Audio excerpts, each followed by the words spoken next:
বাংলাদেশ প্রাকৃতিক বৈচিত্র্যের দিক থেকে যে বিশেষ এক ভূখণ্ড সে কথা বেশ প্রচলিত। বিশ্বের অধিকাংশ অঞ্চলে প্রাণের দেখা পেতে হতে হয় মরিয়া, সেখানে বাংলাদেশের ঘর থেকে বাইরে সবখানেই প্রাণের জোয়ার। অদ্ভুত সুন্দর প্রাকৃতিক সৌন্দর্যের লীলাভূমি বাংলাদেশে পর্যটনে রয়েছে অপার সম্ভাবনা। সেই সম্ভাবনার দ্বার আরও একবার খুলে গেল নতুন করে। সমুদ্র সম্পদে পূর্ণ বঙ্গোপসাগরের বুকে জেগে উঠেছে নতুন চর। প্রায় 15,000 একর আয়তনের এই চর কুয়াকাটা সমুদ্র সৈকত থেকে মাত্র 20 কিলোমিটার পূর্ব দক্ষিণে অবস্থিত। চারিদিকে লাল কাঁকড়ার অবাধ ছুটোছুটি, গাংচিল কিংবা অতিথি পাখিদের কলকাকলিতে মুখর চারিপাশ। দেশের মূল ভূখণ্ড থেকে বিচ্ছিন্ন এক চরে প্রকৃতির আপনা আপনি বেড়ে ওঠা বিমোহিত করবে যে কাউকেই। বিজয়ের মাসে চরটি জেগে ওঠার কারণে নাম করা হয়েছে চর বিজয়। যদিও সাগরে মাছ ধরতে যাওয়া জেলেদের কাছে এটি হাইরের চর নামেই পরিচিত। ইতিমধ্যেই চরটি পর্যটকদের নজর কাড়তে শুরু করেছে। প্রতিদিনই তারা সেখানে ছুটে যাচ্ছেন এমন নয়নাভিরাম প্রকৃতি দেখতে।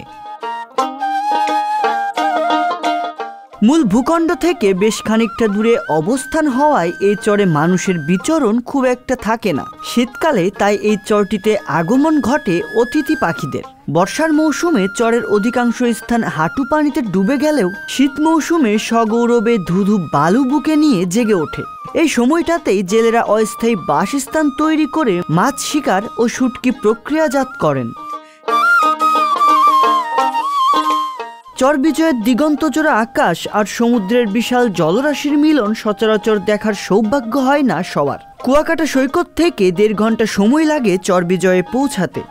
অতিথি পাখি আর লাল কাঁকড়ার দেখা পেতেই পর্যটকদের কাছে জনপ্রিয় দর্শনীয় স্থান এটি। ইতিমধ্যে সমুদ্র পার্কে ভাঙনের কবল থেকে রক্ষা করতে প্রায় 800 কোটি টাকার বরাদ্দ নেওয়া হচ্ছে।